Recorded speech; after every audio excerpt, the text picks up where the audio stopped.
bismillah. So bila kita nak wudu, kita sebut bismillah.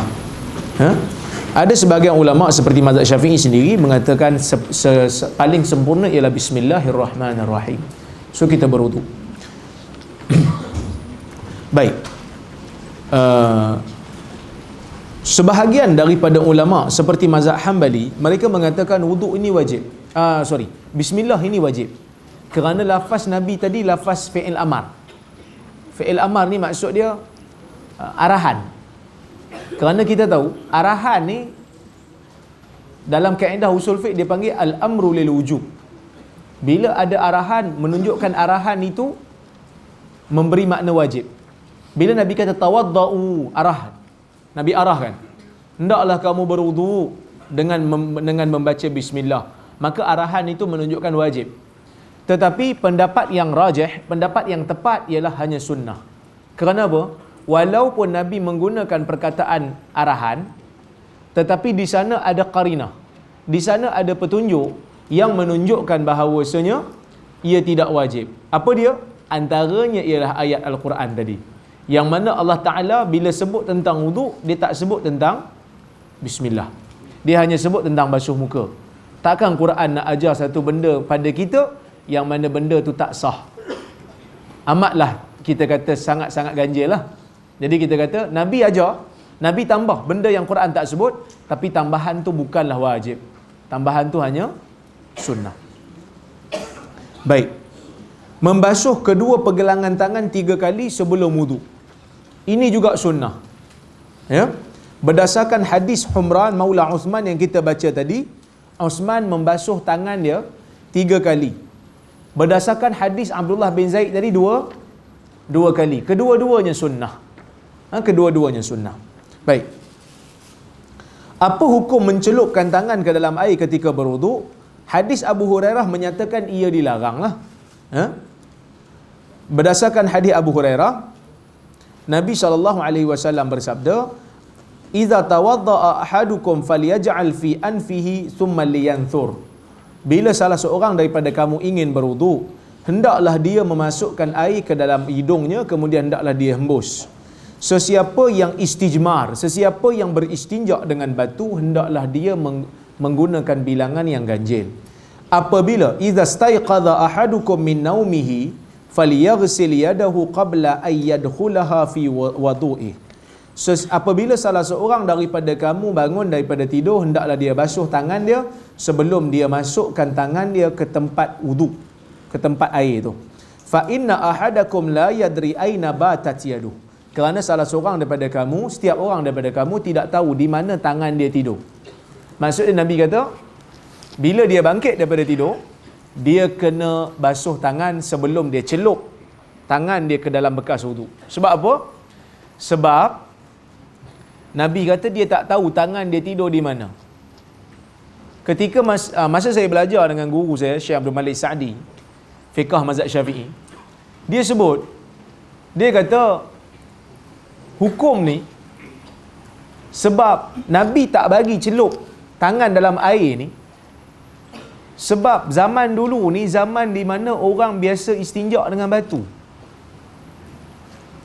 Bila istinja dengan batu, banyak mana pun batu yang kita pakai untuk bersihkan, tapi masih ada saki-baki lah, kan?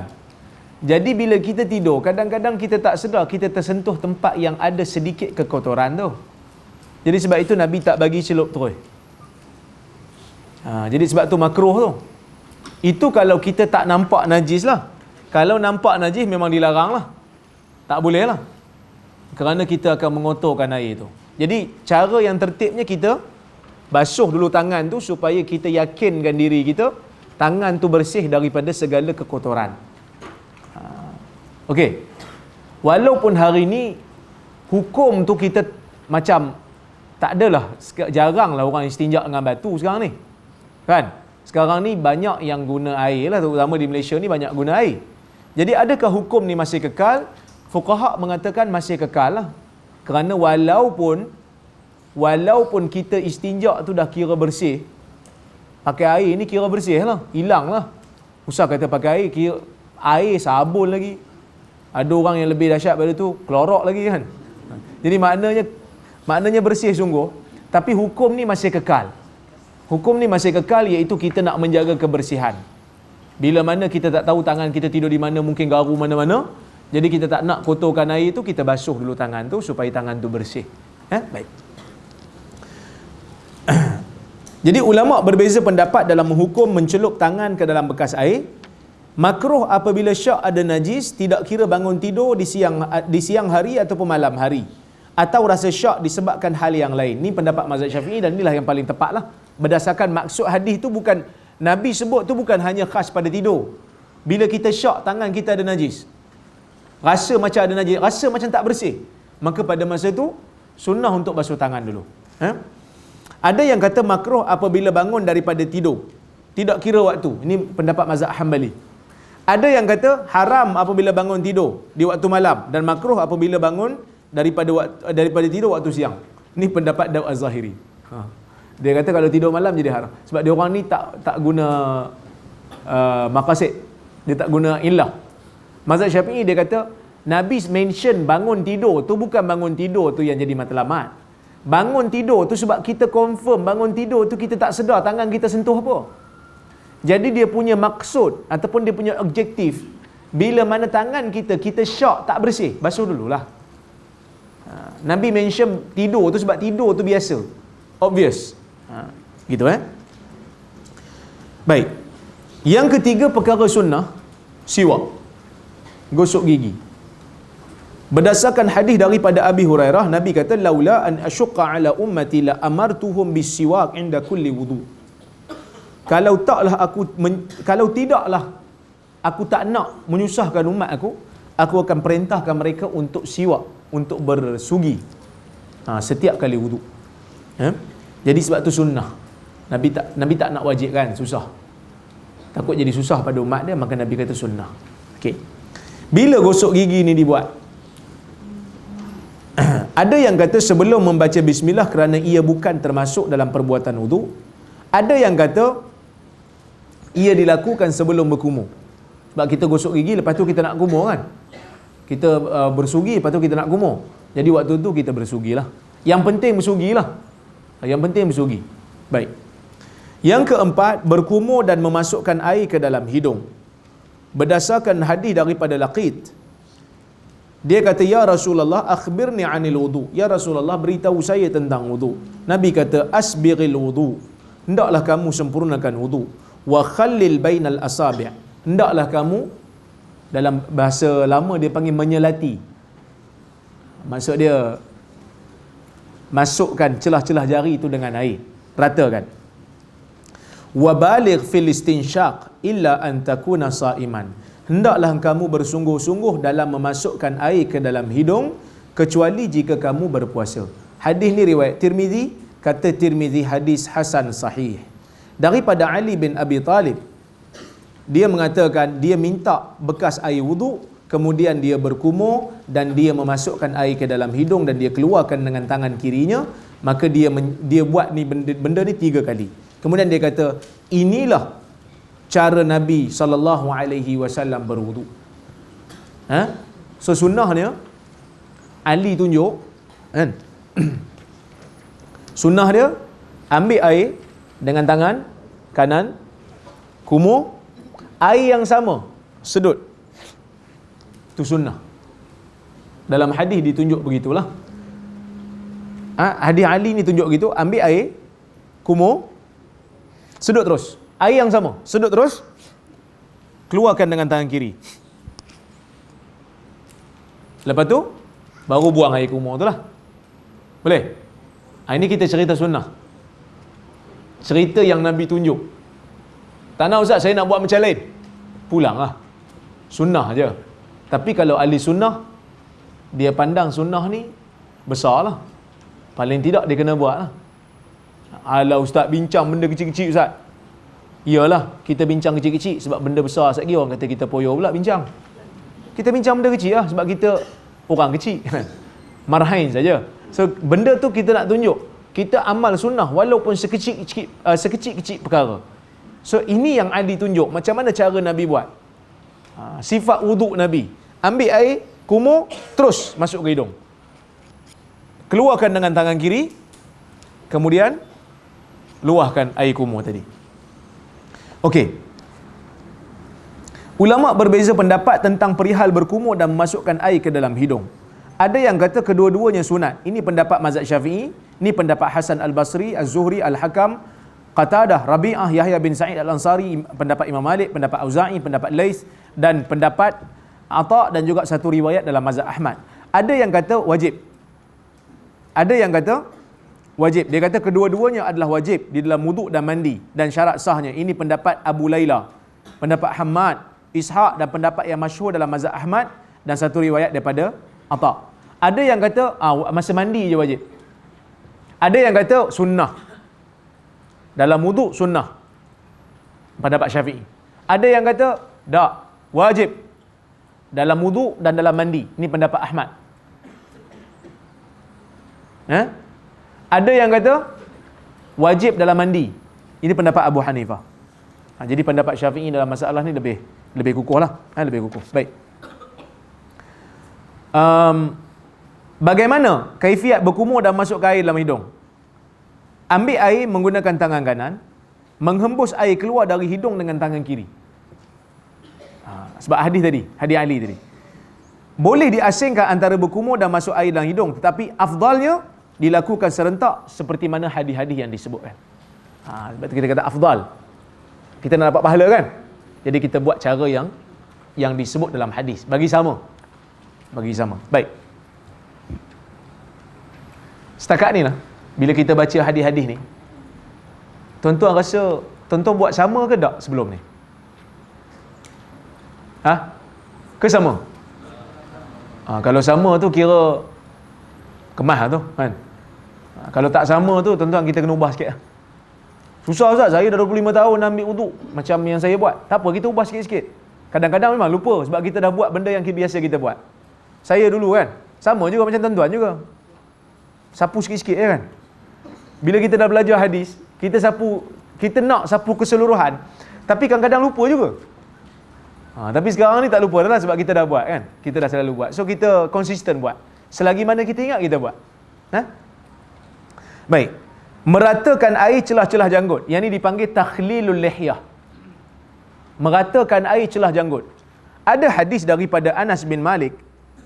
Nabi SAW bila dia berwudu, dia ambil air satu kaf. Kemudian dia letak dekat bawah dagu dia dan dia ratakan air kat janggut dia. Ini untuk orang lelaki lah yang ada janggut. Okey. Dia kata dia ambil sebanyak tapak tangan, dia masuk di bawah tengkuk dia dan dia ratakan air itu di janggut dia. Sebab janggut Nabi tebal kan. Jadi sebab tu dia nak masukkan air itu ke kawasan kulit bawah janggut. Okey. Fa khallala bihi lihyatah. Maka Nabi selati air itu di bawah janggut dia. Kemudian Nabi kata hakadha amarani rabbi azza wajal. Seperti inilah yang diajar oleh Tuhanku azza wajal. Tapi hadis ni dhaif. Hadis ni dhaif. Imam Ahmad, Abu Hatim Ar-Razi dan juga Al-Uqaili menyatakan dalam bab ni tidak ada satu pun yang sahih daripada Nabi. Walaupun ia tidak sahih, tetapi oleh kerana Allah Subhanahu Wa Taala wajibkan kita basuh muka, jadi janggut ni termasuk dalam muka, maka sebab itu mereka menganjurkan untuk ratakan air di bawah janggut. Hadis ni dhaif kerana ada seorang perawi yang majhul, yang tak dikenali. Tapi bukanlah dhaif berat, dhaif ringan lah. Oleh kerana ayat Quran umum suruh basuh muka, jadi ada hadis suruh buat benda ni, maka ulama kata tak salah kalau buat. Kerana dia termasuk dalam dalil yang umum, iaitu nak masukkan air di bawah kulit janggut ni. Okey. Maka kalau orang tu dia ada janggut, laki kan, dia ada janggut, dan janggut dia tebal. Macam mana dia nak buat? Tengok apa kata huraian ulama. Bahagian luar janggut wajib dibasuh dan tidak ada khilaf dalam bab ni. So kalau kita basuh muka, kita basuh sekali zahir janggut ni.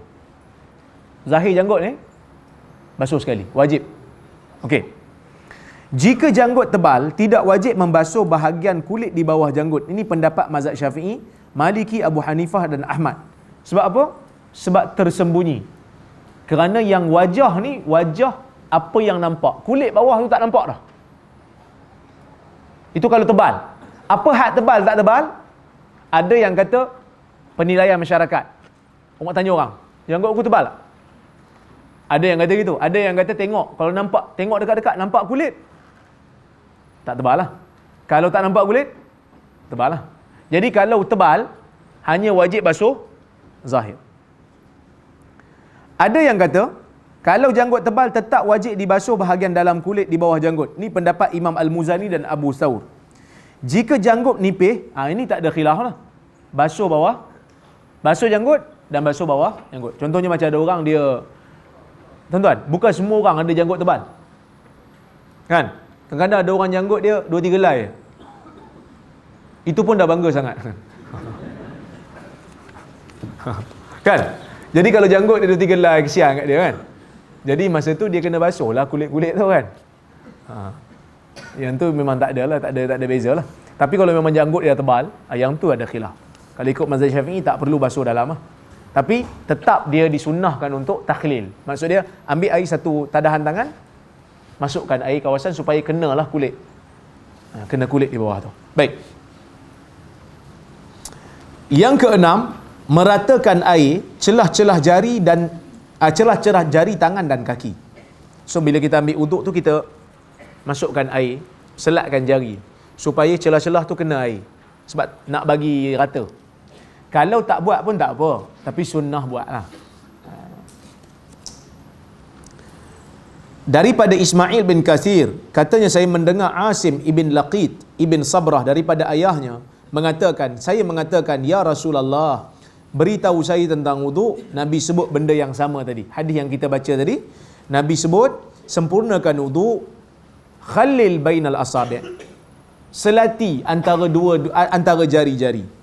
Selati antara jari-jari. Ada hadis yang lain yang lebih jelas daripada itu tentang cara kita nak selati jari, antara jari ini, celah-celah jari ini, daripada Mustawrid ibn Shaddad al-Fihri. Dia mengatakan, saya melihat Nabi SAW apabila berwuduk, dalaka asabi'a rijlaihi bi khunsuri. Nabi bila basuh kaki, Nabi ambil jari kelingking dia, Nabi masukkan celah jari kaki. Bila basuh tu berwuduk, celah jari kaki tu Nabi masuk dengan jari kelingking. Ya? Tapi hadis ni kata Abu Isa. Tentang Abu Isa ni siapa? Tirmizi. Bila kita baca Sunan Tirmizi, kita tengok qala Abu Isa, maksudnya Tirmizi. Sebab Abu Isa tu gelarannya Tirmizi. Sebab Sunan Tirmizi, Sunan Sahih Bukhari apa semua ni, zaman dulu ni bukan ada kitab photostat ni. Bila dia orang baca hadis, bila dia orang meriwayatkan kitab tu, anak murid akan tulis. Jadi anak murid tu yang sampaikan kitab tu pada kita. Anak murid akan riwayat pada anak murid akan riwayat pada anak murid. Jadi bila Imam Tirmizi baca hadis tu, dia akan komen, hadis ini sahih. Maka anak murid dia tulislah qala Abu Isa, sebab dia panggil Tirmizi guru dia tu Abu Isa. Betul dia tulis qala Abu Isa, berkatalah Abu Isa. Orang yang tak faham, sekali dia kata, Abu Isa mana pula ni? Supaya kita tahulah, bila baca kitab-kitab hadis, kena tahu nama samaran penulis. Macam Bukhari, apa nama samarannya? Abu Abdullah. Kalau jumpa dalam Sahih Bukhari, qala Abu Abdullah, mana tu Bukhari lah. Salah kita cari Abu Abdullah mana pula ni? Supaya kita tak keliru. Yang lawak tu ada orang dia bahas dengan saya. Saya kata, hadis ni dhaif. Bukan sekat dhaif, terlalu dhaif. Kalau dhaif sangat, pasal apa Imam Tirmizi bawa keluar dalam kitab dia? Ingat Tirmizi bodoh enggak? Betul, Imam Tirmizi riwayat dan dia terlalu dhaif. Tengok dalam ni, Abu Isa kata terlalu dhaif. Tu Abu Isa yang kata, Tirmizi tak kata pun. Dia tak tahu Abu Isa tu Tirmizi. Sebab tu sahabat-sahabat, kalau benda kita tak pakar jangan cakap lah. Selagi orang gelak kita belakang-belakang, malu kita. Nampak macam hebat kan? Jadi Abu Isa kata hadis ni hasan gharib. La na'rifuhu illa min hadisi Ibn Lahiyah. Hadis ni kita tak tahu melainkan daripada jalan Ibn Lahiyah, dan Ibn Lahiyah ni dhaif. Maka hadis ni sebenarnya dhaif. Dhaif. Habis tu macam mana pula Tirmizi boleh kata hasan? Tirmizi jadikan ia hasan sebab hadis atas tadi. Kerana dia ada penyokong, iaitu hadis Laqit bin Sabrah. Sebab kan hadis Laqit tadi ada bagi tahu selati antara jari kan. Maka sebab itu Imam Tirmizi nilai hasan. Sebab hadis hasan pada Tirmizi lebih banyak merujuk kepada hasan li ghairi. Hadis tu sendiri dhaif kerana perawinya dhaif, tetapi ia disokong oleh hadis yang lain. Wajib ke tak wajib? Tak wajib. Sunnah. So kalau kita ambil wudu, kita masukkan jari kelingking. Tak kira lah jari kelingking ke jari mana ke, tapi dalam hadis disebut jari kelingking. Oleh kerana hadis tu dhaif, tak ada masalah lah kita boleh buat, kerana ada hadis sahih lain yang menyebut masukkan celah jari tu kan. So kita masukkan celah jari kaki dengan tangan kita, dengan jari, supaya air masuk. Baik. Menyapu seluruh kepala. Ini yang kita sebut tadi ni. Mazhab Syafi'i juga mengatakan, walaupun mereka kata wajib untuk basuh sebahagian, tetapi mereka tetap sepakat untuk kata kadar yang digalakkan seluruh kepala. Dan kita kena tahu, jangan keliru. Bila kita kata menyapu keseluruhan kepala, bukan basuh keseluruhan kepala.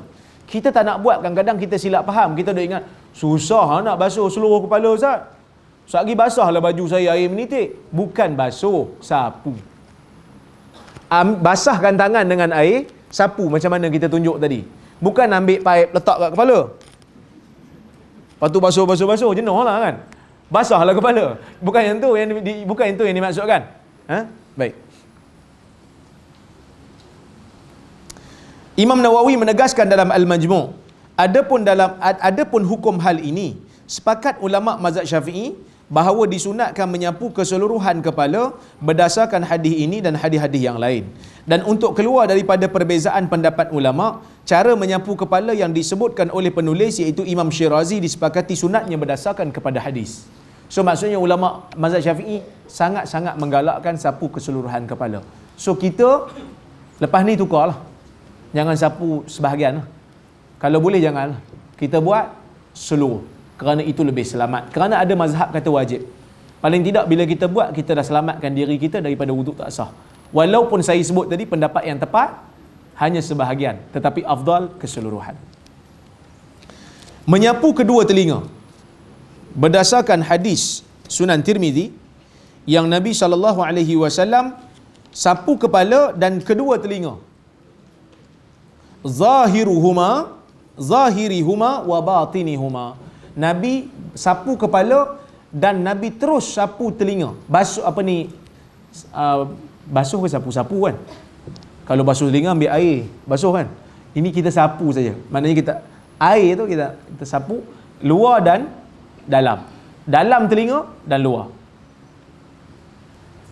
Okey. Berdasarkan hadis Ibnu Abbas ni menunjukkan Nabi tak ambil air lain.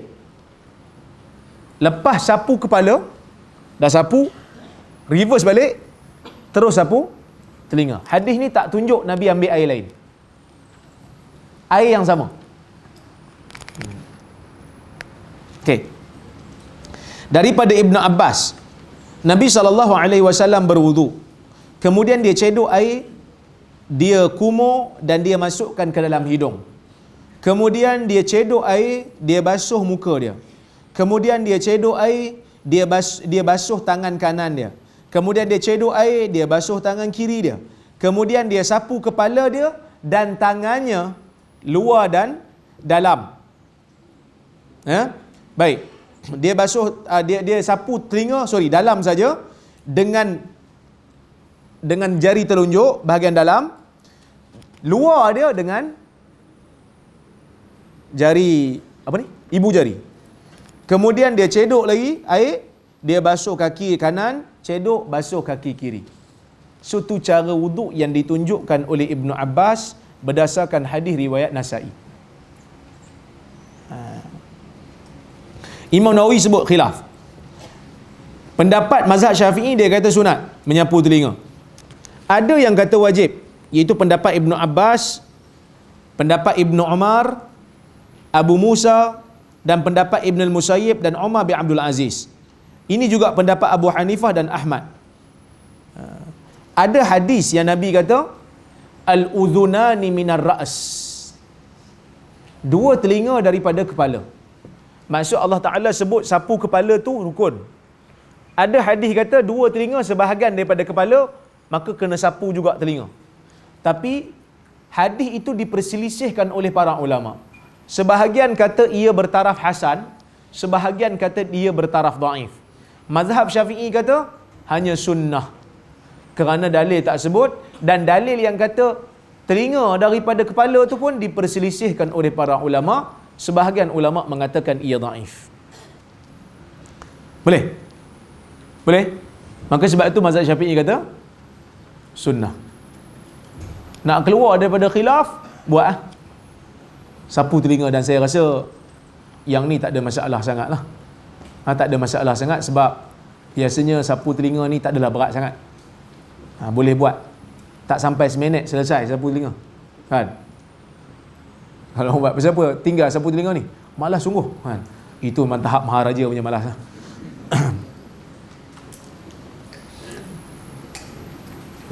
Yang ke-10, perkara sunat, membasuh anggota wuduk kesemuanya sebanyak 3 kali. Berdasarkan hadis Osman, dia kata Osman ni minta untuk ambil air berwuduk, kemudian dia berwuduk 3 kali, kemudian dia kata pada sahabat Nabi, adakah kamu pernah melihat Nabi melakukan demikian? Maka sahabat kata, ya, na'am. Jazakallah. Nabi kata, sahabat Nabi kata, ya, kami juga pernah melihat. Jadi sebab itu mazhab Syafi'i dan juga mazhab yang lain kata sunnahnya 3 kali kita basuh anggota wuduk.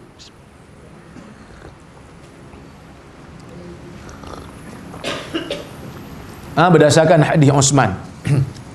Baik.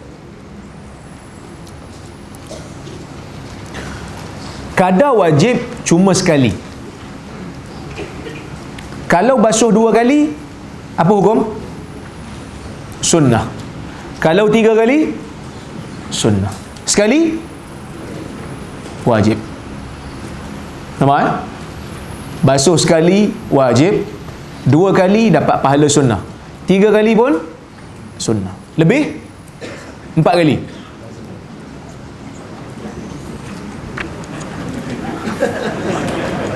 Ha, 4 kali. Apa salahnya? Benda baik. Makruh, tuan-tuan. Makruh. 4 kali, 5 kali makruh. Nabi tunjuk hanya 3. Kan? Maka Nabi tunjuk yang terbaik. Sebab kita guna alasan tu biasa. Yalah, Nabi buat, Nabi tunjuk macam tu, kita nak buat lebih baik lagi. Kita nak buat yang lebih dahsyat lagi. Tak, 3 je. Nabi tunjuk 3. Paling banyak 3. Kita buat 4 kali. Makruh. Tak apa Ustaz, makruh je Ustaz. Kita nak menghampirkan diri dengan Tuhan. Kita buat benda yang dibenci. Macam mana?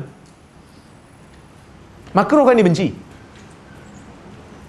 Nak minta bonus kat bos. Bos, saya nak minta bonus. Tapi saya nak bagi tahu kat bos. Bos memang bos yang paling tak handsome sekali dalam dunia ni. Agak-agak boleh dapat? Sebut benda yang bos tak suka. Tak dapat lah. Jadi macam tu juga, kita nak menghampirkan diri dengan Tuhan, buat benda yang digalakkan, bukan buat benda makruh. Ulama sepakat bahawa wajib membasuh sekali saja untuk anggota wuduk. Ulama juga sepakat untuk anggota selain kepala disunatkan dibasuh 3 kali. Selain pada kepala tak ada khilaf, sunat 3 kali. Okey. Ulama berbeza pendapat sama ada kepala disapu sekali atau 3 kali. sapu kepala 3 kali? Kira Syafi'i lah. Ini mazhab Syafi'i, dia kata 3 kali. Kepala pun 3 kali, sebab dia kata ada hadis riwayat lain daripada Osman yang mana disebut, Osman sebut, dan Osman buat sapu kepala 3 kali berdasarkan hadis tu bawah. Kita skip bawah tu, tengok 3 kali hadis daripada Syaqiq bin Salamah. Dia kata saya melihat Osman Ibn Affan membasuh 2 lengannya 3 kali. 3 kali. Kemudian dia sapu kepala dia 3 kali. Kemudian dia kata saya melihat Nabi SAW melakukan demikian. Okey. Abu Daud mengatakan, ni riwayat Abu Daud. Abu Daud kata, Waqi' meriwayatkan daripada Israel yang mana Osman berkata, daripada Israel yang mana Syaqiq bin Salamah berkata Osman berwuduk 3 kali semata-mata. Ni bahasa orang hadis. Bahasa orang hadis, ulama hadis bila dia komen sesuatu hadis, kadang-kadang dia komen, dia bagi isyarat dia. Dia tak bagi secara detail. Bila Abu Daud kata Amir bin Syaqiq, riwayat daripada Syaqiq bin Salamah yang mana dia sebut Osman wuduk 3 kali, sapu kepala 3 kali. Lepas Abu Daud riwayat hadis tu, Abu Daud kata ada pun Waqi' dia riwayat daripada Israel, dia tak khabar pun Osman sapu kepala 3 kali. Cuma kata Osman wuduk 3 kali. Menunjukkan Abu Daud sedikit sangsi dengan tambahan perkataan Osman sapu kepala 3 kali. Kerana Waqi' yang siqah, dia tak tambah perkataan tu. Ada seorang perawi dia bagi tambah. Perawi yang lebih siqah tak tambah. Maka Abu Daud memberi isyarat ada sedikit problem. Jadi orang belajar hadis, bila Abu Daud komen macam ni, dia dapat rasakan tambahan ini bermasalah pada Abu Daud. Saya cakap bahasa tinggi sangat? Okey. Boleh lah. Dia ada ramai-ramai perawi. Kan macam ni ada ramai kan? Ada 400 lebih. Saya baca hadis, majoriti yang Power Rangers ni, anak murid yang cemerlang gila-gila macam ni, cream of the cream, riwayat tak tambah. Ada seorang lah nangoi bagi tambah. Kata orang Kedah nangoi kan? Maksudnya bukan nangoi, maksudnya dia tu tak terkenal mana. Tiba-tiba ditambah satu perkataan dalam riwayat yang saya baca. Orang yang datang kemudian, dia dengar hadis ni, dia tengok semua jago-jago tak tambah. Hanya seorang perawi yang tak berapa kuat tambah. Dia sangsi tak dengan tambahan tu? Macam itulah hadis. Jadi tambahan yang Osman sapu kepala 3 kali tu, Abu Daud dia beri isyarat. Dia kata Waqi' tak tambah. Waqi' riwayat daripada Israel dia tak tambah. Maka sebab tu ulama berbeza pendapat tentang hukum sapu kepala ni 3 kali itu sunnah ke tak? Kalau ikut mazhab Syafi'i dia kata sunnah. Sebab hadis ni, hadis daripada Amir bin Syaqiq, daripada Syaqiq bin Salamah, jelas Osman sapu 3 kali. Okey. Kita baca komentar Abu Daud lain, komentar yang lain daripada Abu Daud. Tengok apa kata Abu Daud. Dia kata ahaditsu Utsman as-sihah. Ini tak ada dalam nota. Ini penceramah punya. Sebab kalau semua adalah nota, baik tak payah datang kan?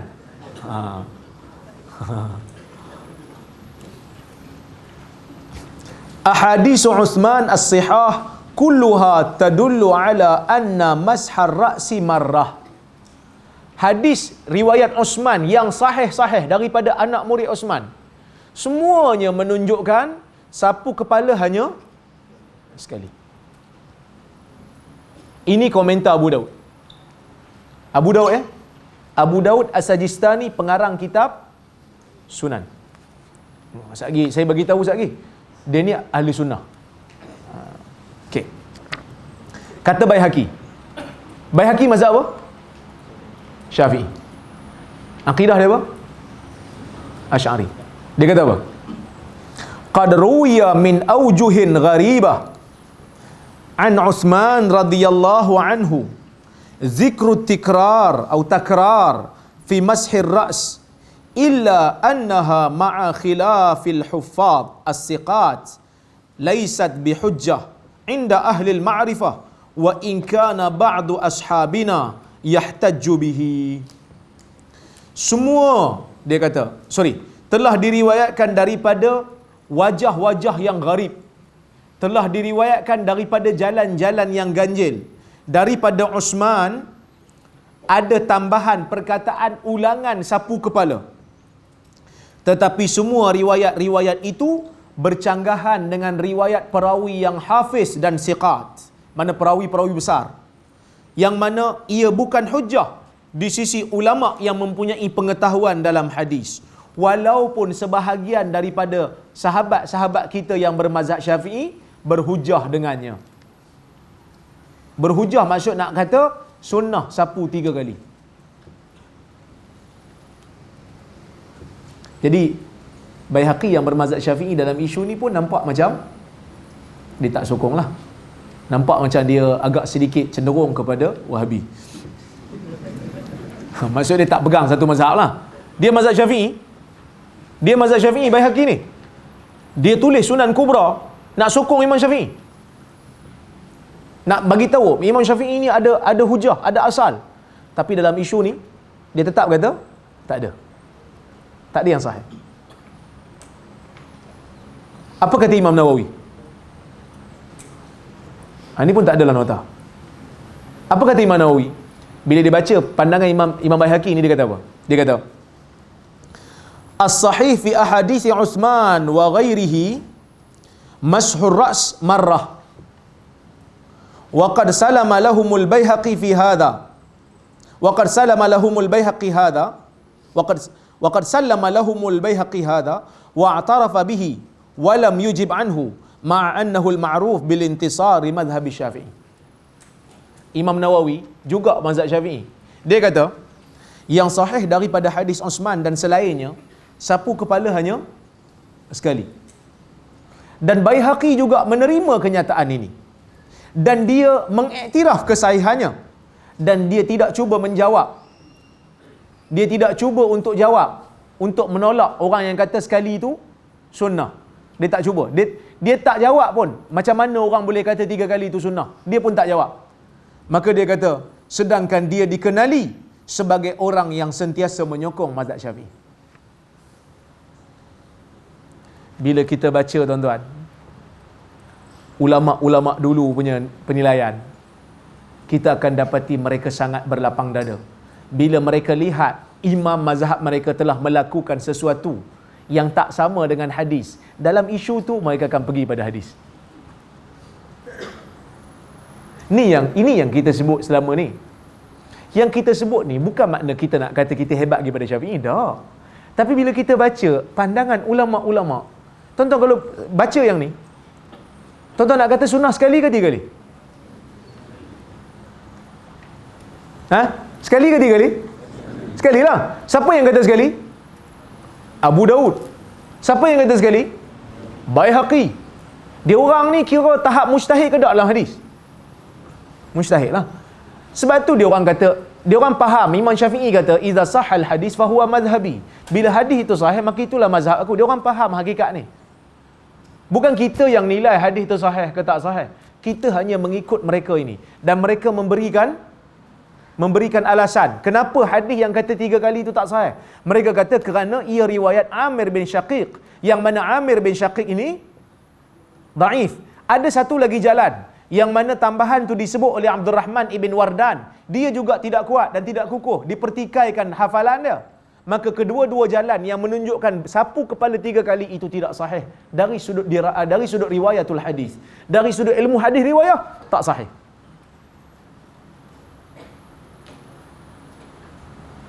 Jadi sebab tu kita kata Yang lebih tepat kepada wuduk Nabi, sapu kepala cuma sekali. Okey. Jadi tuan-tuan, jangan risaulah kalau tukar mazhab dalam beberapa isu, kerana kita dah faham dah. Baihaqi pun buat benda yang sama. Nawawi juga mengiktiraf Baihaqi. Dia tak pernah kata ish Baihaqi. Tak adalah. Sebab Baihaqi dia faham hadis. Okey. Ada dalil yang kata 2 kali juga sunnah sapu kepala ni. Dalil dia apa? Kita tengok atas dia.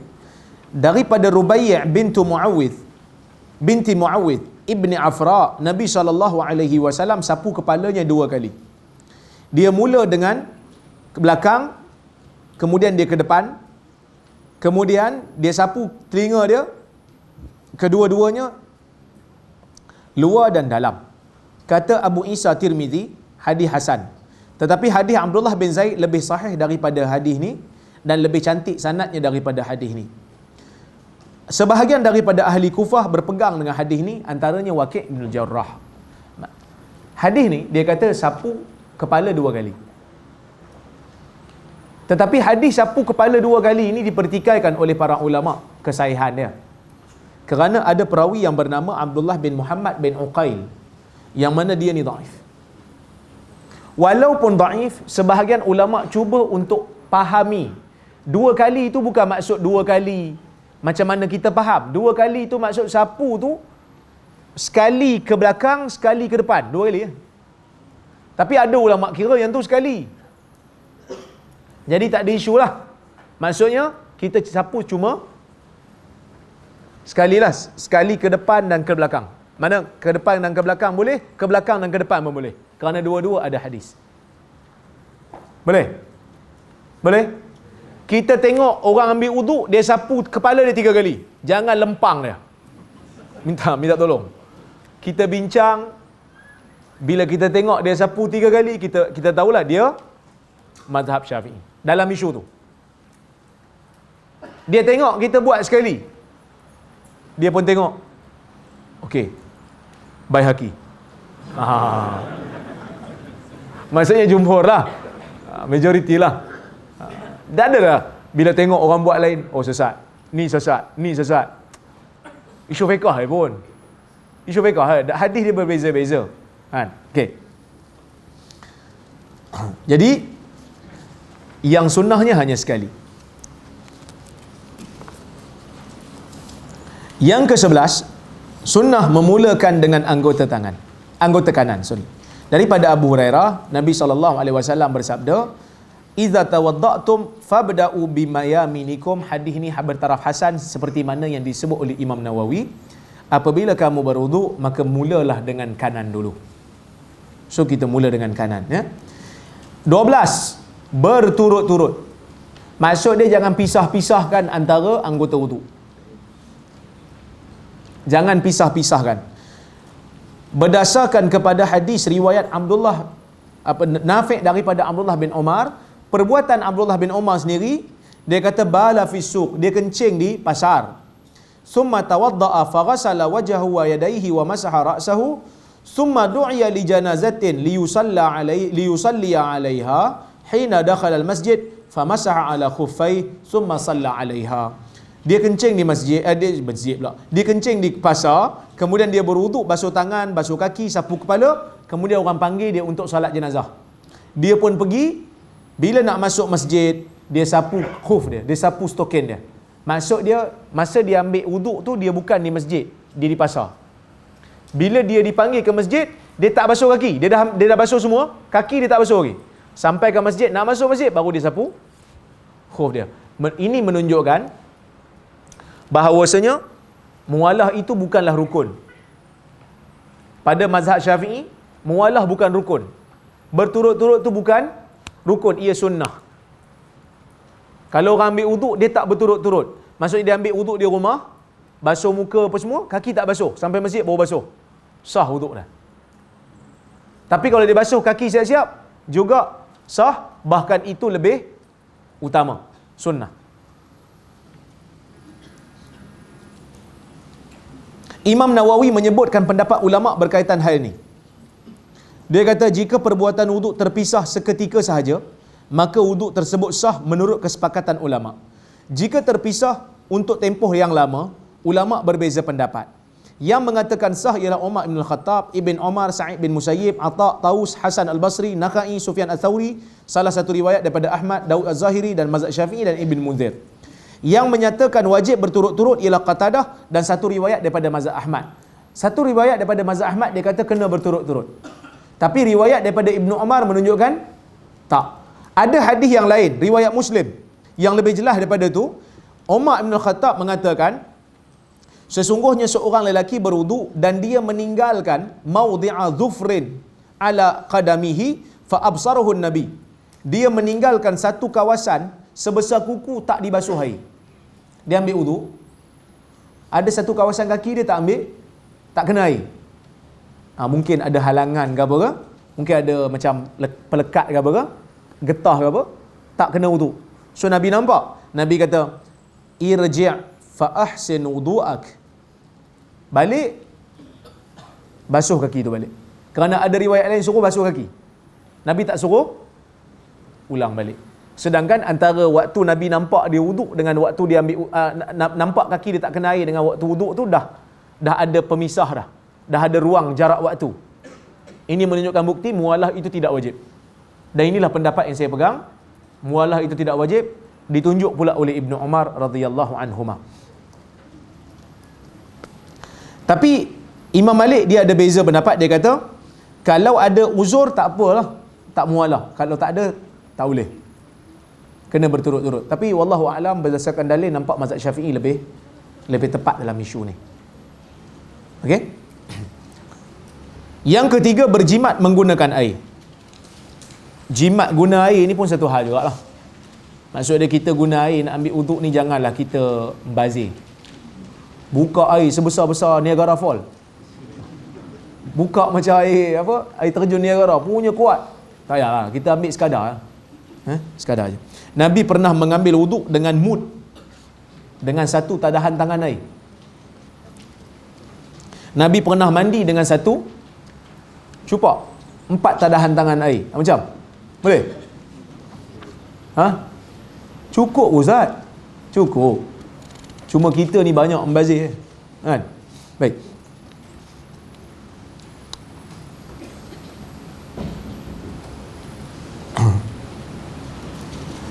Datang seorang badui bertemu dengan Nabi SAW dan dia bertanya Nabi tentang wuduk.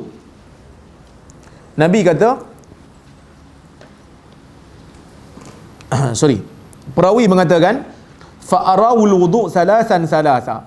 Nabi menunjukkan kepada dia wuduk 3 kali. Kemudian Nabi bersabda hakazal wuduk, beginilah wuduk. Faman zada ala hadza faqad asaa wa ta'adda wa zalama. Sesiapa yang lebih daripada ini, maka sesungguhnya dia telah melakukan benda yang buruk, dia melampau dan dia telah berlaku zalim. Maksud dia paling banyak 3 kali. 3 kali. Nombor 14, membaca doa. Daripada Umar Ibn Al-Khattab radhiyallahu anhu, katanya sabda Nabi SAW, tidak ada seorang muslim, ma min muslimin yatawadda fayuhsinul wudu thumma yaqul asyhadu an la ilaha illallah wa asyhadu anna muhammadan abduhu wa rasuluh illa futihat lahu thamaniyatu abwabil jannah yadkhulu min ayyiha sya. Daripada Umar bin Khattab radhiyallahu anhu, katanya sabda Nabi SAW, tidak ada seorang muslim pun yang berwudu kemudian dia memperbaiki wuduknya, dia memperelokkan wuduknya, kemudian dia berkata lepas pada wuduk tu dia doa, asyhadu an la ilaha illallah, aku mengaku tiada Tuhan yang disembah melainkan Allah, dan aku mengaku Muhammad itu abduhu wa rasuluh, hamba Allah dan rasulnya. Dia doa yang tu, tidak adalah seorang yang berdoa macam tu melainkan Allah Ta'ala akan buka 8 pintu syurga, dia akan masuk daripada mana yang dia suka.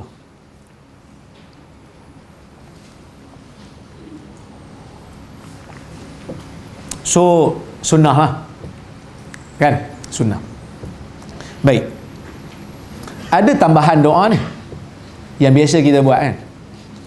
Asyhadu an la ilaha illallah wa asyhadu anna Muhammadan abduhu wa rasuluh. Allahumma ja'alni minat tawwabin wa ja'alni minal mutatahhirin wa ja'alni min ibadikas salihin. Pertama sekali, perkataan wa ja'alni min ibadikas salihin tidak terdapat dalam mana-mana kitab hadis. Tak ada. Perkataan wa ja'alni min ibadikas salihin, jadikan aku daripada hamba-Mu yang saleh, yang ni tak terdapat dalam mana-mana kitab hadis. Tidak ada asal. Walaupun disebut oleh Al-Imam Nawawi, tapi tidak ada asal. Okey. Baik. Tambahan Allahumma ja'alni minat tawwabin wa ja'alni minal mutatahhirin sahih ke tak?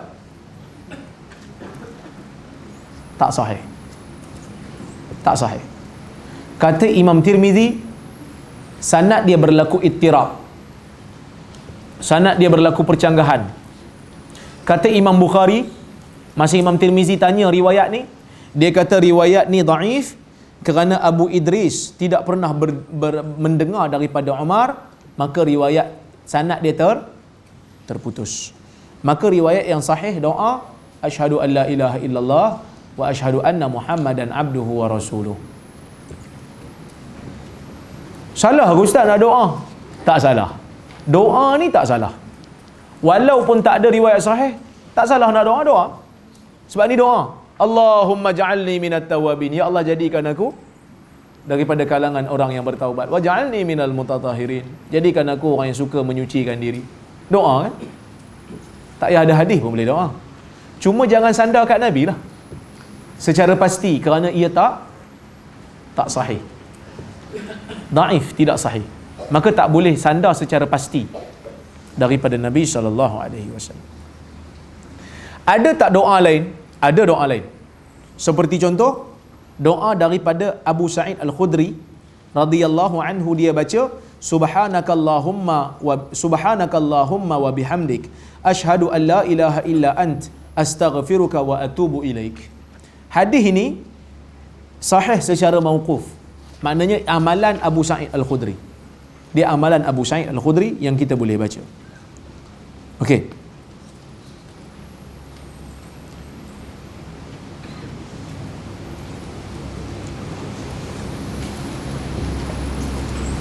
Ada tak doa-doa waktu membasuh anggota wuduk? Sebahagian doa-doa ni disebut oleh Imam Ghazali dalam kitab dia. Basuh muka baca apa? Basuh tangan baca apa? Sapu kepala baca apa? Basuh kaki baca apa? Dia ada bacaan khusus dia. Benda ni disebut oleh Al-Imamul Ghazali. Tetapi walaupun disebut oleh Al-Imamul Ghazali, ulama yang datang kemudian daripada dia tidak bersetuju. Maka dia kata, bagaimana dengan doa-doa ketika membasuh anggota wuduk? Doa-doa ini dinukilkan oleh ulama mazhab Syafi'i seperti Imam Ar-Rafi'i dalam Syarah Kabir dan Imam Ghazali dalam Ihya Ulumuddin. Sebab tu kita tak heran kalau ada orang baca, kalau ada orang Melayu baca, kita tak heranlah, macam tak terkejut, sebab orang Melayu sangat dekat dengan Ihya Ulumuddin.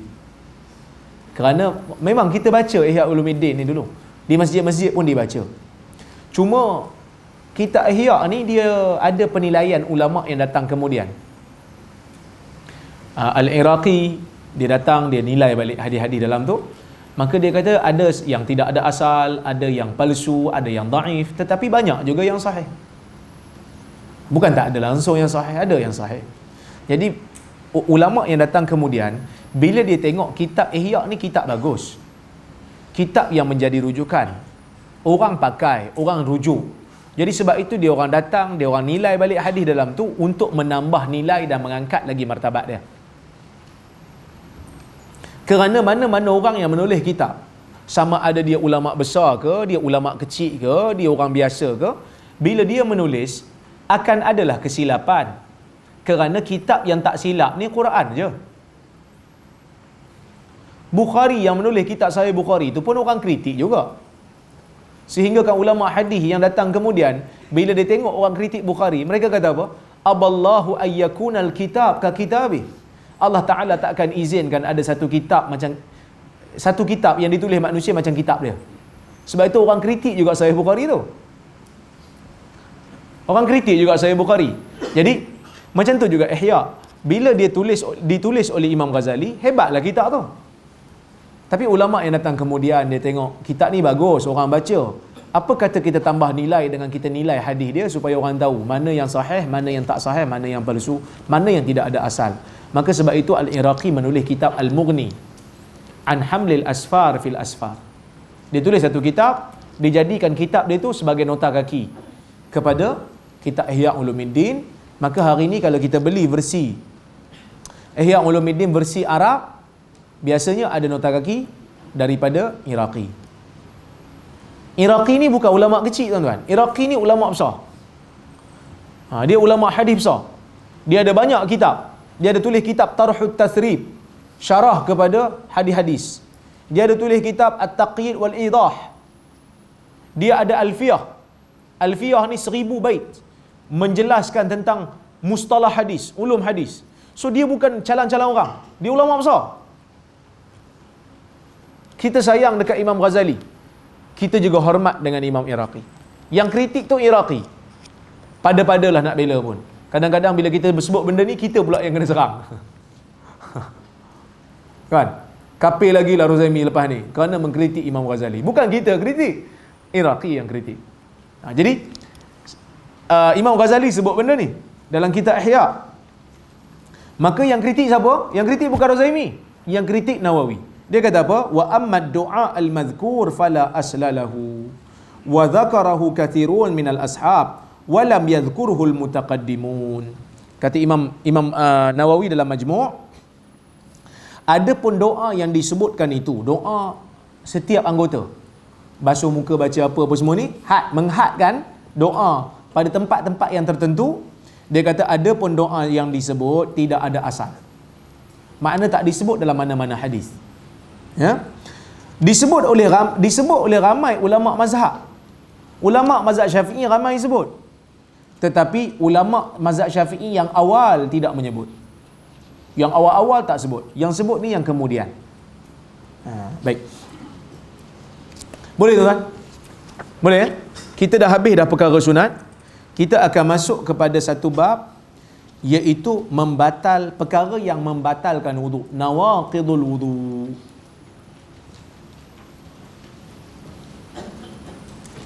Yang pertama, keluar sesuatu daripada kubul dan dubur.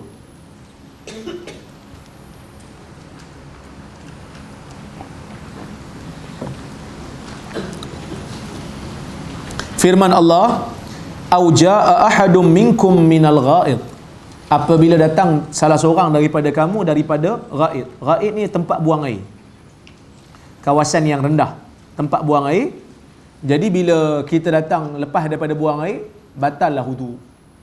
Maka kena ambil wudu semula. Yang mana bila kita qada hajat ni biasa keluar daripada salah satu daripada dua jalan lah. Sama ada kubul ataupun dubur.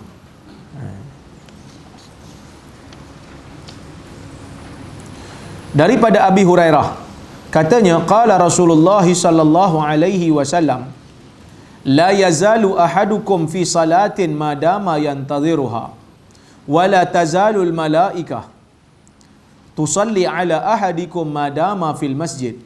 Allahumma ighfir lahu, Allahumma arhamhu ma lam yuhdith.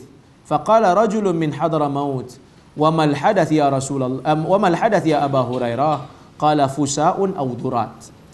Daripada Abi Hurairah, sabda Nabi SAW, salah seorang daripada kamu sentiasa berada dalam salat selagi mana dia menunggu salat. Ni kelebihan orang tunggu salat, seolah-olah dia dalam salat, dapat pahala lah, iktikaf.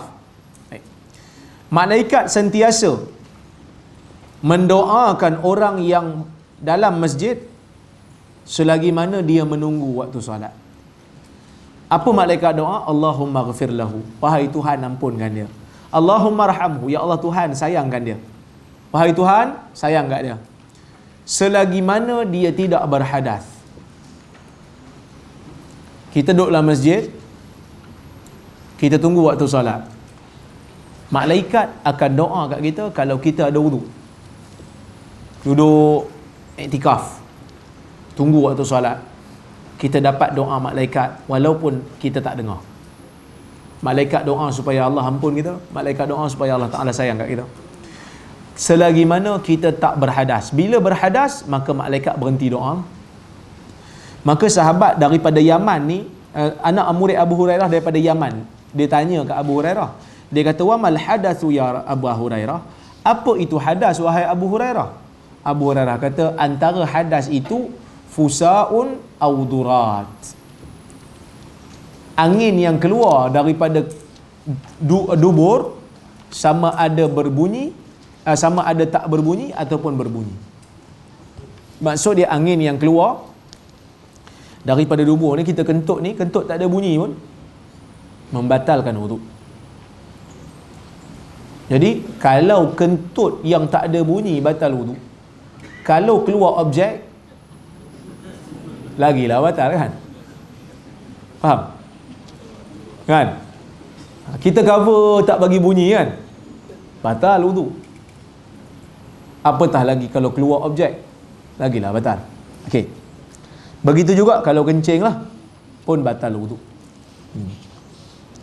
Daripada Miqdad ibn al-Aswad, anna Ali ibn Abi Talib radhiyallahu anhu amarahu ay yas'ala lahu Rasulullah sallallahu alaihi wasallam anir rajuli idza dana min ahli fa kharaja minhu al-madhi madza alayhi fa inna 'indi ibnatahu wa ana astahi an as'alahu faqala al-Miqdad fasa'altu Rasulullah sallallahu alaihi wasallam an dhalik faqala idza wajada ahadukum dhalik falyandah farjahu waliyatawadda wudu'ahu lis-salah. Okey. Daripada Miqdad, katanya sesungguhnya Ali bin Abi Talib memerintahkan dia untuk bertanya Nabi sallallahu alaihi wasallam tentang seorang lelaki apabila dia menghampiri isterinya tiba-tiba keluar air mazi. Apa yang perlu dia lakukan? Ali suruh Miqdad tanya. Jadi Ali bagi tahu kat Miqdad, pasal apa dia tak tanya, dia menantu. Kan? Patutnya hang lah tanya, hang menantu. Tapi dia kata, Ali kata, fa inna indi ibnatahu, bini dia lah, bini aku, anak dia bini aku tu. Bini aku tu anak dia. Fa in wa ana astahi an asalahu. Aku malu nak tanya. Faham? Kalau bini dia orang lain, bukan anak Nabi, dia tak segan nak tanya. Tapi sebab takkan nak tanya benda-benda macam ni kat ayah, kan? Kan? Orang prefer tanya ustaz daripada tanya ayah. Betul? Tanya ayah macam segan, kan? Jadi Ali malu nak tanya Nabi. Maka Miqdad kata, aku bertanya Nabi SAW tentang perkara ni. Sebab kadang-kadang ada orang dia malu nak tanya, kan? Kata malu nak tanya direct, tulis kat kertas lah, kan? Malu tu normal lah, sebab sahabat pun ada yang malu, kan? Tapi kalau tak malu tu kira okey lah. Dalam urusan agama, nak tanya benda-benda urusan agama yang mana dia perlu, dia tak malu. Nabi puji perempuan Ansar kerana mereka banyak bertanya tentang urusan-urusan yang berkaitan dengan agama mereka. Itu tak apalah. Tapi kalau malu tu normal lah, sebab Ali pun malu. Maka Nabi kata, apabila seseorang daripada kamu mendapati yang demikian, maksudnya keluar air mazi, hendaklah dia basuh kemaluan dia, kemudian dia mesti berwuduk seperti mana wuduk nak salat. Maksud dia kalau keluar air mazi ni, kena ambil wuduk semula, basuh kemaluan elok-elok, kemudian ambil wuduk. Sebab apa? Sebab mazi membatalkan wuduk, sebab dia keluar daripada kubur. Jadi ulama kiaskan dengan semua benda yang lain lah, wadi termasuk dalam membatalkan wuduk. Okey. Imam Nawawi menyebutkan perbahasan ulama mengenai hal ini. Pertama, ulama sepakat membuang air besar, air kecil, air mazi dan angin yang keluar pada dubur membatalkan wudu. Ulama berbeza pendapat tentang benda-benda lain yang keluar daripada dua jalan ni. Di sisi mazhab Syafi'i, dan Imam Syafi'i dia kata, apa saja yang keluar, hatta cacing atau batu, angin yang keluar dari faraj, maka ia membatalkan wudu. Walaupun biasa angin tak keluar kot tu, tapi tiba-tiba keluar, terasa keluar, maka ikut mazhab Syafi'i batal. Di sisi mazhab Malik pula, apa yang jarang-jarang berlaku seperti cacing, darah yang keluar dari dubur, mazi yang keluar tanpa syahwat, angin daripada faraj dan sebagainya tidak membatalkan wudu. Begitu juga Abu Hanifah berpendapat tidak batal wudu angin yang keluar dari kubul. Saya berpendapat tidak ada dalil yang mengatakan angin yang keluar daripada kubul ni membatalkan wudu. Tidak ada dalil yang jelas, maka tidak membatalkan wudu. Tetapi kalau tuan-tuan nak pegang dengan mazhab Syafi'i yang lebih berhati-hati, itu lebih baik. Dia keluar angin kat kubul dia nak pergi ambil wuduk semula kerana dia kata, saya nak keluarkan diri saya daripada khilaf. Nak keluar diri daripada khilaf, saya ambil wuduk, tak ada mazhab kata tak boleh. Bahkan semua mazhab kata, sahlah solat saya. Itu lebih selamat. Tapi dari sudut dalil yang jelas, tak ada. Tak ada. Kaedah asal, tidak ada dalil yang jelas, maka dia kekal seperti mana asal. Habis itu mazhab Syafi'i pasal apa pula? Dia guna kias. Dia kata apa saja yang keluar daripada kubul dan dubur. Kita buang air besar, buang air kecil, batal. Keluar angin, batal. Habis itu keluar angin daripada depan, Ustaz, bukan daripada belakang. Tak kira lah. Yang penting keluar. Sifat keluar tu kira batal. Gitu. Bagaimana jika ragu-ragu keluar sesuatu atau tidak? Dia solat, lepas tu dia rasa macam kentut kedok ni. Nabi ditanya benda ni.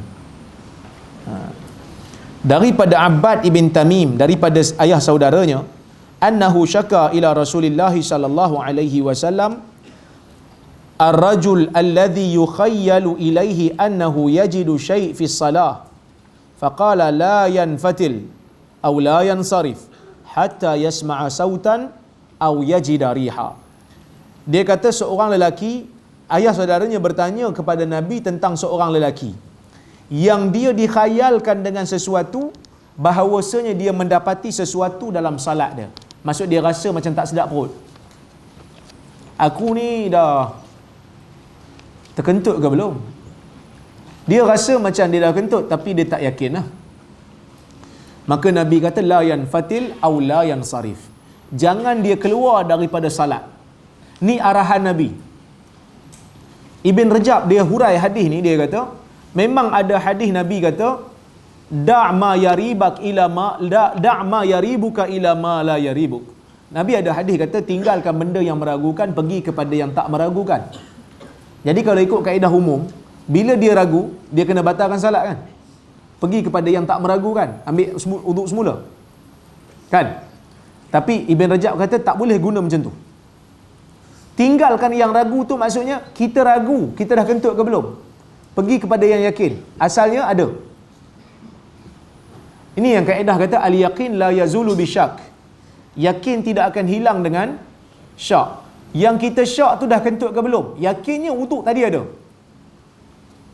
Maka selagi mana tidak ada bukti, Nabi kata jangan keluar. La yansarif. Jangan keluar. Hatta yasma'a sautan aw yajida rihan. Sehingga datang bukti. Bukti apa? Antara bukti Nabi sebut kat sini yang paling obvious. Dia dengar bunyi. Dia dengar bunyi kentut.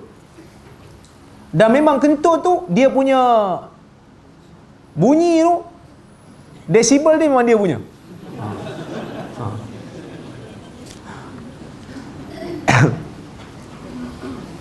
Kalau dia dengar bunyi, tapi pitching jauh kan.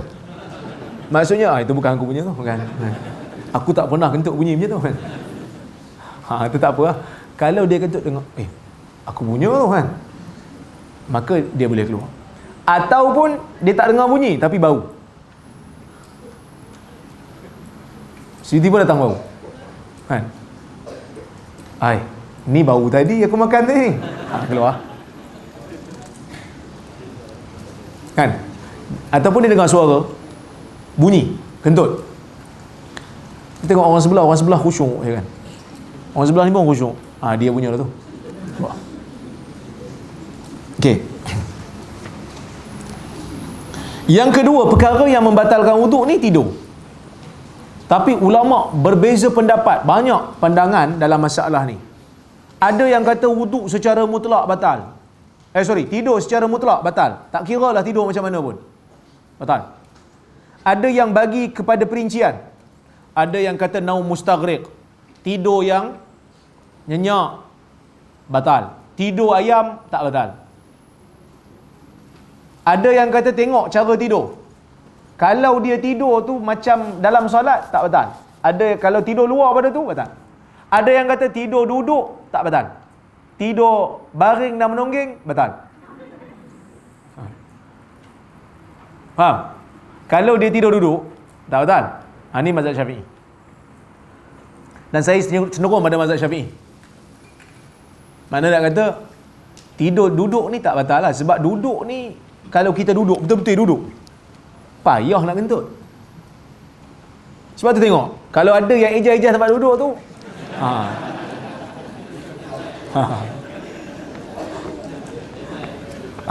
itu qarinah, petunjuk yang kuat. Sebab bila dia ejah, lepas tu naik bau semacam kan. Sebab tak boleh, kalau duduk betul-betul rapat, memang tak boleh nak kentut. Dia mesti angkat sikit. Jadi orang yang tidur duduk ni, dia memang tak boleh keluar. Tak boleh, dia akan angkat. Jadi sebab itu kalau dia tidur baring, dia tidur menerap, dia tidur menonggeng semua, batal. Sebab dia tak sedar. Kan ada orang kadang-kadang tidur, dia kentut kuat. Satu bilik dengar. Bila bangun kata, kuat hang kentut. Bila? Dia tak sedar dia kentut. Tapi satu dewan dah tahu. Jadi kadang-kadang dia tak sedar dia kentut. Tidur. Baring. Jadi dalam isu ni, tidur yang selain daripada duduk, membatalkan. Kecuali kalau dia duduk tempat yang boleh keluar angin. Kursi tu berlubang, betul-betul hitam tu.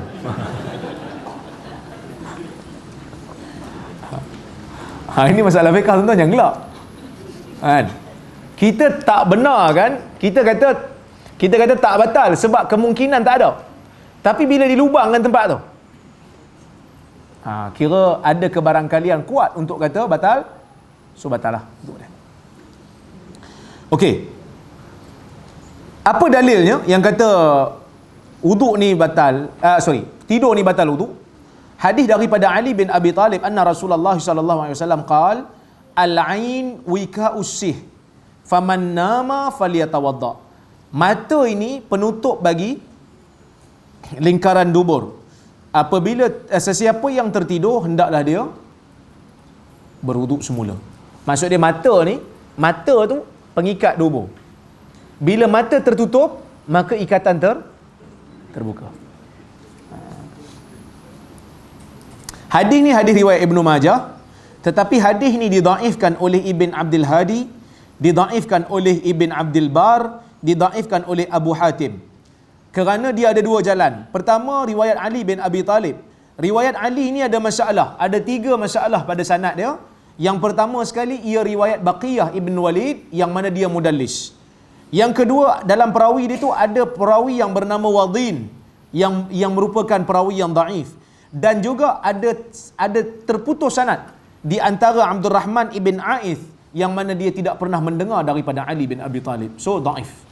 Hadis ni daif kerana ada 3 kecacatan ni. Ada riwayat yang lain daripada Muawiyah yang mana juga daif kerana ada seorang perawi yang bernama Abu Bakar bin Abdullah bin Abi Maryam, yang mana ia daif. Dia ni daif. Walaupun Ibn Salah dan Nawawi menghukum hasan, tetapi pada saya ia daif. Okey? Okey? Tapi maknanya betul lah. Maknanya betul lah. Memang mata ni ikatan untuk dubur. Bila kita tertidur, terbuka lah ikatan tu. Jadi, apa dalil yang kata kalau tidur duduk ni tak batal? Daripada Anas bin Malik, sahabat Nabi SAW tunggu waktu Isyak sehingga mereka tersengguk-sengguk kemudian mereka tidur, mereka salat dan tidak berwuduk semula. Mana dia orang tunggu waktu salat tu dia orang duduk. Lepas tu tersengguk kan. Tak batal. Tapi kalau landing baiknya, siap bawa bantal peluk, dia ambil wuduk semula kan.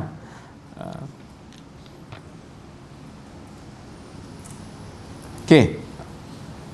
Hilang akal. Hilang akal juga membatalkan wuduk, pengsan antaranya. Berdasarkan hadis Nabi daripada Ubaidillah bin Abdullah bin Utbah, dia kata saya berjumpa dengan Aisyah. Dia kata ala tuhaddithini an maradi Rasulullah SAW. Boleh tak cerita tentang waktu Nabi sakit? Aisyah kata bala, boleh. Saqulan Nabi SAW. Nabi berasa berat pada hari itu. Pada satu hari. Faqala asallan nas, Nabi tanya manusia telah salat ke belum? Qulna la, kami mengatakan tidak. Hum yantadhirunak, mereka menunggu engkau ya Rasulullah. Nabi kata da'u li ma'an fil mikhdab, letakkan bagi aku air dalam bekas. Fa fa'alna faghtasala fa dhahaba liyanu'a fa ughmiya alayh. Maka Nabi pun bila ambil air tu, Nabi mandi, Nabi basuh, kemudian Nabi pengsan. Sakit sangat, Nabi pengsan. Kemudian bila Nabi sedar, Nabi kata, manusia dah salat belum? Aisyah kata belum, mereka menunggu engkau ya Rasulullah. Nabi kata ambil bagi aku air, letak dalam bekas. Maka Nabi pun duduk, Nabi basuh, ambil wuduk, kemudian Nabi nak pergi salat, Nabi pengsan. Bangkit lagi sekali, Nabi buat benda yang sama, menunjukkan bila pengsan tu batal wuduk. Sebab tu Nabi minta air semula. Sebab bila Nabi dah ambil wuduk sempurna, Nabi nak bangkit, pengsan.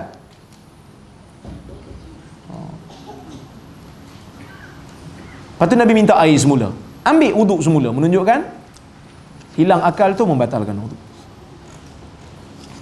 Okey.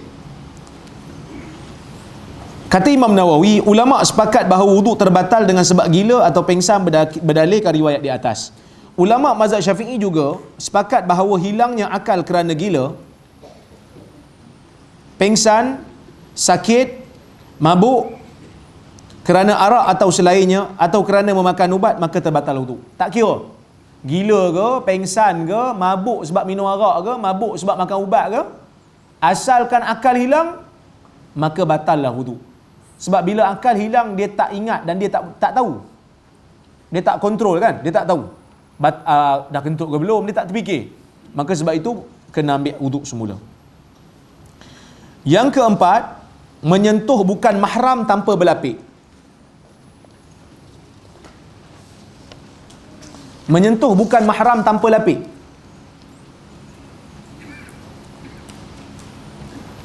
Kalau ikut mazhab Syafi'i, sengaja ke tak sengaja ke, batal. Maka sebab itu orang Melayu dalam masalah ni sangat berhati-hatilah. Dia tolong ambilkan kunci abang kat pintu. Nak pergi masjid ya, pergi naik motor. Dia pun ambil, isteri ambil. Lepas tu dia bagi kunci tu pun macam tu je kan. Suami ambil pada awak jangan sentuh, saya duduk. Kan? Kerana dia ikut mazhab Syafi'i. Tak salah, betul ya mazhab Syafi'i macam tu. Sengaja ke tak sengaja, kira batal lah. Kerana Imam Syafi'i dia menggunakan ayat Quran tu.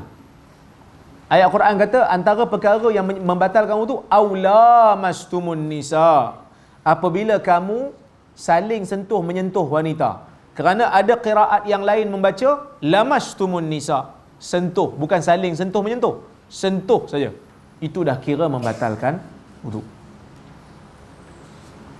Tetapi mazhab Abu Hanifah, mereka berpandangan bukan semata-mata sentuh. Ayat tu sebut la mastumun nisa, apabila kamu saling sentuh menyentuh, maksud dia jima.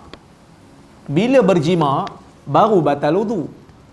Kalau tak jima, tak batal lah wuduk. Kerana perkataan sentuh menyentuh dalam Quran ni, sentuh perempuan dalam Quran ni maksud dia jima. Jadi mereka menggunakan tafsiran ni untuk kata tak batal. Mazhab Ahmad bin Hanbal, dia kata selagi mana tidak ada syahwat, maka tak batal. Dia pegang tu bukan pegang syahwat, pegang biasa. Bukan pegang tu bersedap-sedapan. Kita kan beza, kita pegang waktu ada syahwat dengan tak ada syahwat. Orang lelaki dia adalah tanda dia. Kan? Apa dalilnya? Dalil yang kata tidak batal daripada Aisyah radhiyallahu anha, Nabi SAW cium seorang daripada isterinya, kemudian dia salat dan tidak mengambil wudu. Tapi hadis ni dhaif. Hadis ni dhaif. Abu Daud. Yang sahihnya yang ni, daripada Aisyah isteri Nabi, dia kata, saya tidur depan Nabi. Saya tidur depan Nabi dan kaki saya memandang ke arah kiblat Nabi. Apabila Nabi nak sujud, Nabi cubit kaki saya, maka saya pun tarik balik. Okay. Kemudian bila Nabi bangkit, saya lonjorkan balik kaki. Maka Aisyah kata, rumah pada waktu tu tidak ada pelita, tidak ada lampu. Aisyah ni kan dia budak kan, dia muda. Jadi bila Nabi salat, dia baring depan Nabi. Bila Nabi nak sujud, kaki dia ganggu, maka Nabi cubit kaki dah. Maka dia pun tarik, Nabi sujud. Bila Nabi bangkit, dia lunjur balik. Nampak macam budak sikit lah kan. Dan memang Aisyah ni budak sikit. Maksudnya Aisyah ni muda. Muda banyak banding Nabi. Dan ada riwayat lain sebut, dia tengah baring-baring tu, tiba-tiba dia kata ada urusan nak keluar, dia keluar kot celah kaki Nabi.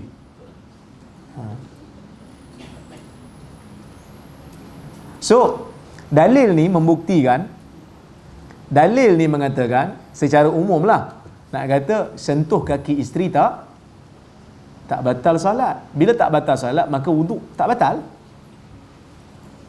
Tapi ulama mazhab Syafi'i dia takwil lah. Sebab dia dah kata ayat Quran jelas kata batal. So ayat ni, hadis ni bercanggah dengan Quran. So dia takwil, dia kata ni Aisyah pakai stokin, Aisyah pakai lapik kaki. Mazhab lain yang kata tak batal, sebab dia kata tengok jelas hadis ni umum. Dia tak kata pakai stokin ke tak pakai. Dan bukan hadis ni aja, ada hadis lain juga. Aisyah juga kata, dia kata an Aisyah qalat faqadtu Rasulullah sallallahu alaihi wasallam lailatan minal firash faltamastuhu. Satu hari aku hilang Nabi, satu malam aku hilang Nabi daripada tempat tidur, maka aku cari dia. Dalam hadis riwayat Muslim ni ada satu kisah Aisyah hilang Nabi satu malam. Aisyah cari sungguh-sungguh sebab dia risau Nabi pergi rumah orang lain. Kan Nabi banyak isteri, takut pergi rumah bini lain. Mana boleh? Kata, ini turn aku. Maka dia cari Nabi. Fawaqa'at yadi ala batni qadamai. Maka tangan Aisyah, dia kata tangan aku jatuh. Aku cari Nabi, gelap kan, tak ada lampu. Cari. Maka tangan aku betul-betul landing atas kaki Nabi. Wahuwa fil masjid, dalam keadaan Nabi dalam masjid. Wahuma mansubatan, dan kaki Nabi sedang tegak berdiri, maknanya dalam sujud. Wahuwa yaqul Allahumma a'udhu biridhaka min sakhatik wa bimu'afatika min uqubatik wa a'udhu bika minka la uhsi thana'an alaik kama athnaita ala nafsik. Maka Nabi dalam keadaan sujud sedang membaca, ya Allah, aku berlindung dengan keredaanmu daripada marahmu. Aku berlindung dengan kemaafanmu daripada balasan jahatmu, balasan burukmu, bukan balasan jahat, balasan burukmu. Aku berlindung denganmu daripadamu, ya, yang mana aku tidak boleh hitung pujian aku ke atas dirimu seperti mana engkau puji dirimu. Maksudnya Nabi doa dalam sujud. Ni doa yang diamalkan dalam qiyamul lail. So Aisyah pegang kaki Nabi. Mazhab Syafi'i dia takwil lagi lah. Dia kata Nabi pun pakai stokin masa ni. Bukan pakai stokin, pakai khuf. Tapi mazhab yang lain dia kata tak, umum. Dia tak sebut pun pakai stokin. Dia tak sebut pun pakai khuf. Jadi Dalam isu ni ada pandangan yang berbeza-beza lah, kan? Bila ada pandangan beza, saya wallahu ta'ala alam, saya berpandangan tak batal lah, selagi mana tidak ada syahwat. Kalau ada syahwat baru batal lah. Wallahu alam, saya pendapat begitu. Kalau ada yang nak pegang jimak aja batal Ustaz, yang lain tak batal pun boleh, mazhab Hanafi. Ini masalah ijtihad. Ada yang kata saya nak pegang batal Ustaz, batal terus, sengaja ke tak sengaja batal pun boleh. Itu lebih berhati-hati. Cuma kalau kita nak amalkan mazhab Syafi'i di Mekah susah sikit. Susah sikit sebab biasanya kita akan tersentuh isteri. Sebab kita kalau kita bawa isteri, kita nak tawaf waktu haji, umrah, kita akan peluk dia lah kat depan sebab kita bimbang kan, orang tolak apa. So akan sentuh sikit, kadang-kadang dia pun terpegang tangan kita. Sedangkan tawaf perlu wuduk. Jadi kalau kita nak mengamalkan mazhab Syafi'i untuk kita buat haji, memang agak sedikit sulit. Bukan sikit lah, banyak agak sulit. Jadi sebab tu tabung haji pun dia dalam isu tu dia kata bila masuk ke Mekah boleh guna mazhab Hanafi waktu haji. Kerana kalau nak ikut mazhab Syafi'i agak susah sikit. Kerana haji zaman sekarang bukan macam haji zaman dulu lah, kan? Dan susah sikit lah nak amalkan sunnah ambil wuduk sebelum tidur tu. Kan kita bila sebelum tidur kita sunnah berwuduk, betul? Berdasarkan hadis Bukhari, Nabi sebut pada Bara' bin Azib, bila kamu nak tidur, iza akhadta majja'ak tawadda wudu'aka lis-salah. Idza akhadta mattaja'ak tawadda wudu'aka lis-salah. Bila kamu nak tidur, berwuduklah macam mana kamu nak salat. Wuduk penuh-penuh, kemudian baring di atas lambung kanan, baca doa. Jadi kalau orang yang dah ada isteri, dia nak amal sunnah ni, maka isteri tak boleh sentuh dia waktu tidur lah. Sebab nak tidur dalam wuduk kan, jadi isteri tak boleh sentuh lah. Jangan sentuh saya lah, saya ada wuduk lah. Dan saya tak buat lawak ni, maksudnya nak ikut mazhab Syafi'i kena disiplin lah. Susah sikit lah kan. Jadi bini pun muncung ya kan, awak sentuh sikit pun tak boleh kan? Dah lah baru kahwin minggu lepas. Saya ahlus sunnah, cik. Maka nampak serius sikit lah kan. Tapi kalau kita guna mazhab yang lain, ada keluasan di situ. Ada keluasan, insya-Allah. Saya berpegang kepada tak batal kalau sentuh selagi mana tidak ada syahwat.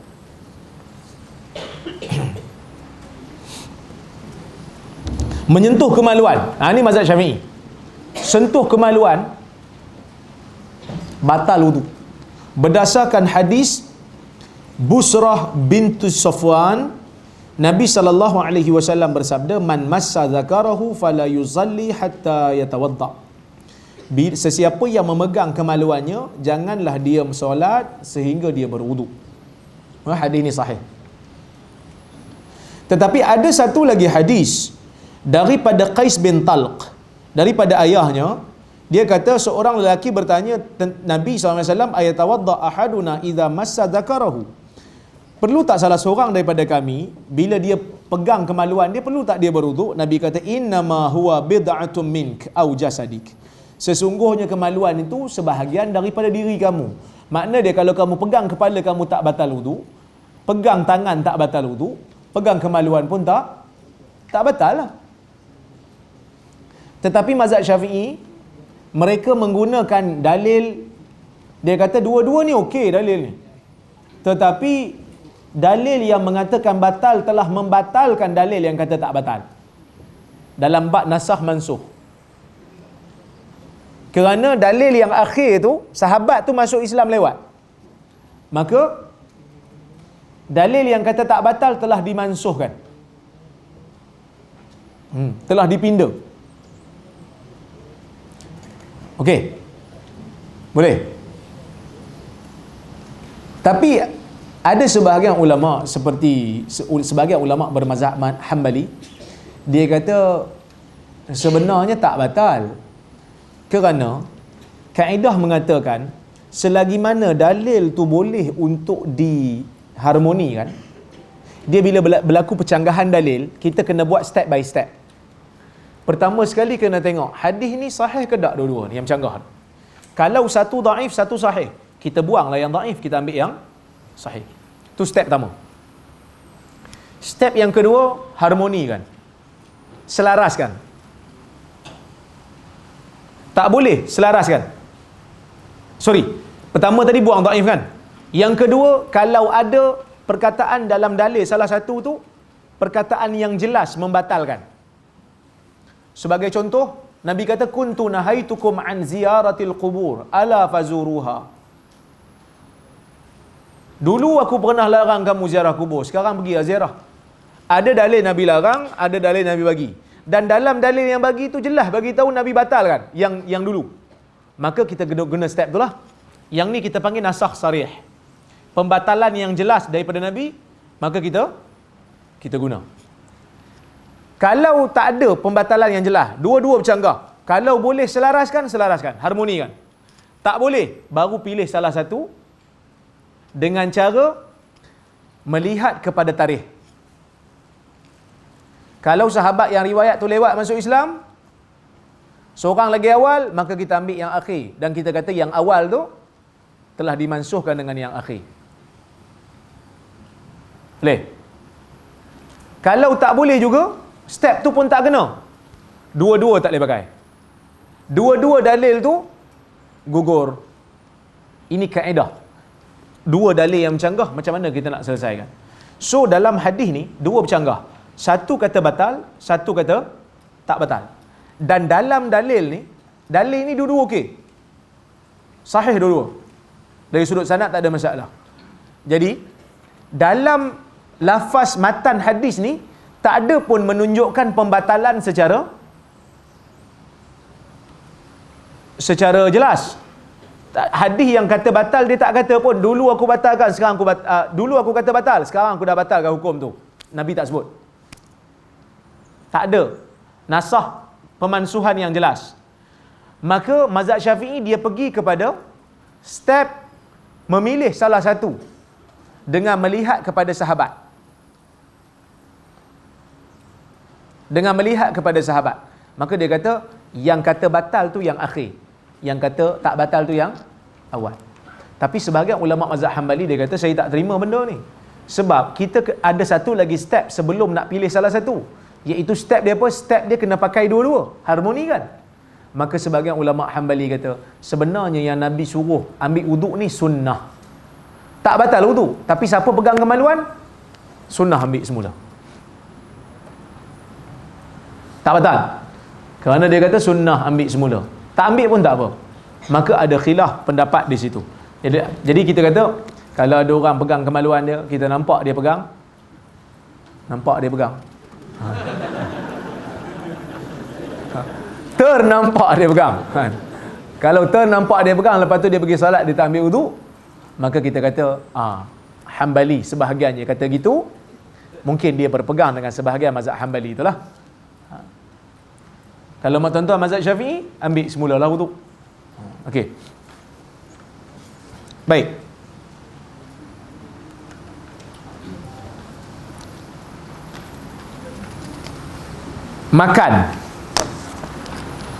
Makan batal wuduk tak?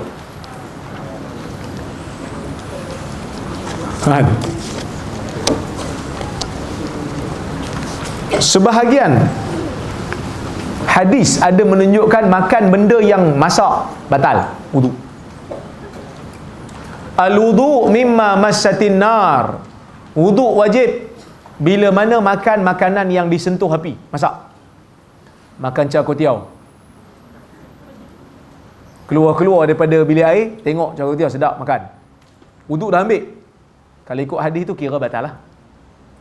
Kan? Makan kacang goreng sebiji kan? Kalau ikut dalil tu kira batal lah. Tapi hadis itu telah dibatalkan dan dimansuhkan. Kerana berdasarkan hadis Jabir daripada Muhammad ibn al-Munkadir, qala sami'tu Jabir bin Abdullah qala kana akhiral amrayn min Rasulillah sallallahu alaihi wasallam tarkul wudu mimma massatin nar.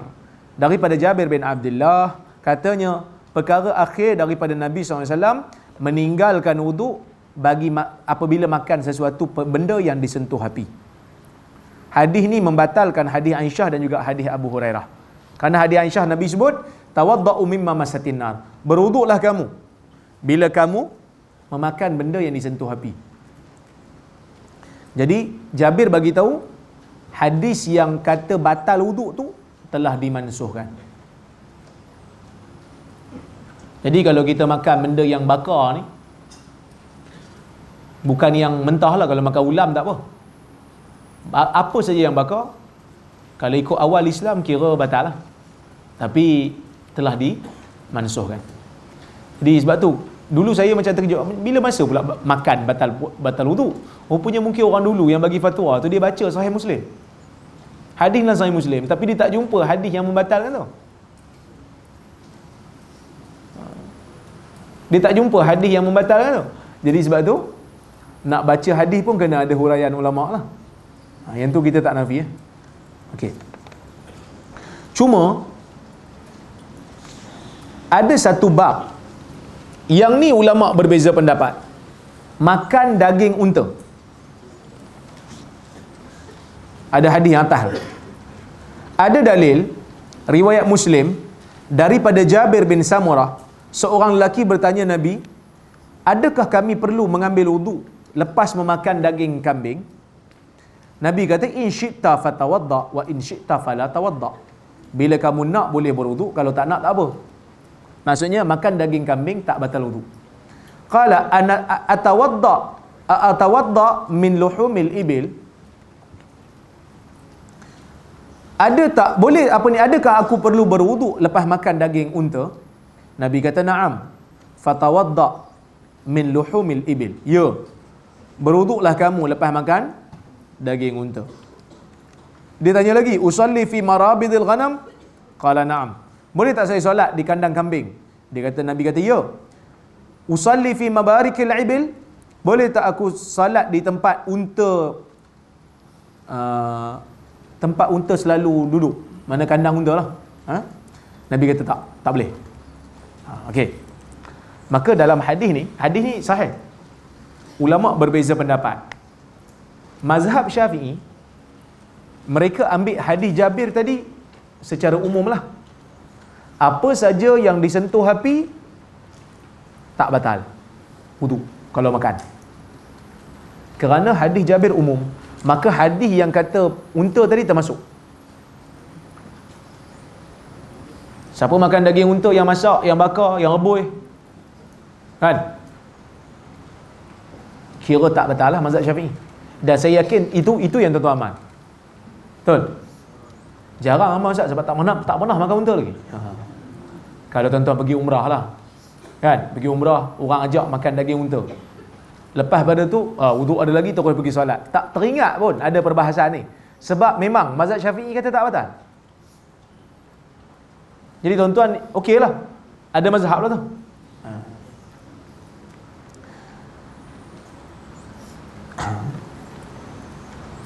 Ada yang kata wajib untuk yang dimasak dengan api, ini pendapat Umar bin Abdul Aziz.